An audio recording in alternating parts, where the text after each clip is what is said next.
Hello，大家好啊！哎呀，又有新嘢玩啊！咁啊，見減價又 Stranger Things 嗰個熱潮啱啱過完啦，咁所以佢啲特價嘢，咁我就買咗盒 Stranger Things。咁佢就嘅玩具，咁佢外表係一個錄音帶啦，即係佢嗰個我諗係80年代咁樣啦。咁啊，其實打開個錄音帶咧，裡面就有一幕情景咁樣嘅，就係 Eleven 對呢個 Demogorgon 即係劇裡面嘅怪獸啦。咁啊，應該就唔似係可動 figure 咁，但係我哋拆開嚟睇下啦。咁牌子啊，呢個玩具牌子我都唔識喎，UHS Stars Netflix， 佢就咁話 Netflix， 我唔知咩牌子出嘅。呢個真係睇唔到。咁啊，有機會再去探究下個玩具品牌啦，定係 Netflix 自己投資呢？我就唔清楚啦。係喎，真係好，開嚟睇下先啦。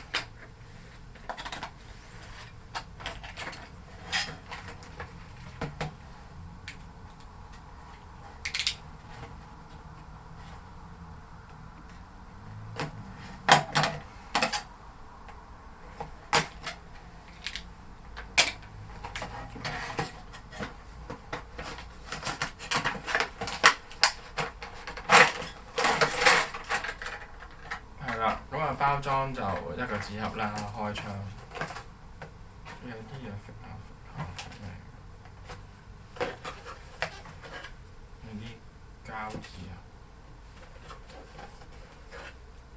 哦，可能個吸索爛咗啲膠啊，係啊，吸索爛咗啲膠。咁咧佢就爛得好犀利。有盒帶啦，然後啲公仔就喺後面咁樣嘅，係啊。公仔就一隻 Demogorgon 啦，咁就唔喐得嘅，係啦，軟膠唔喐得嘅。咁啊，另外有 Eleven 啦，Eleven 都係冇關節嘅，即係舉住隻手咁嘅啫。另外有張凳仔啦，跟住有個係我都唔知係清潔用品啊。跟住有個丫叉，跟住有張台，跟住有個嗰啲顯微鏡。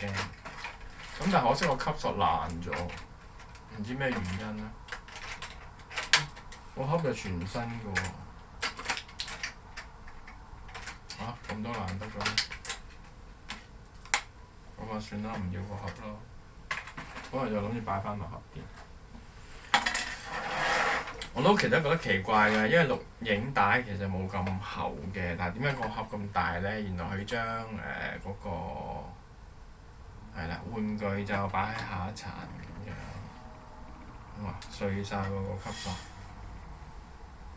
可能運輸問題啦。咁啊，點樣打開呢？咁我諗大細係1:1錄影帶啩，我印象好似係，因為太耐冇睇啦。點打開㗎？佢背後都有啲黑印嘅，咁就係凹凸嘅，係啦，就模仿翻啦錄影帶啦。但係前面咧就係純粹係貼紙嘅啫，就平嘅。研究下點樣打開先。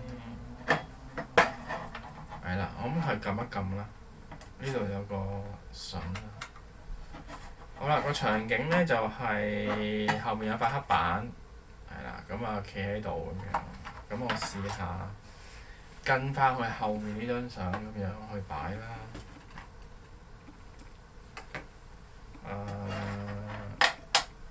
怪獸就吉住佢背脊有個窿咧，就吉落去呢度有個線嘅。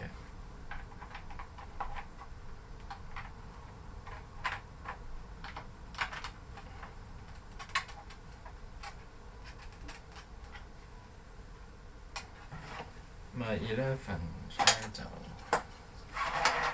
張台，呢度有牙叉，呢度有張凳，呢度倒寫嘢。Eleven 咧就企喺度，咁佢腳有個窿嘅，咁啊佢有個筍你睇下。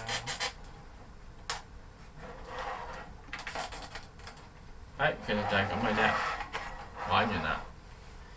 有時我就覺得，即係美系玩具就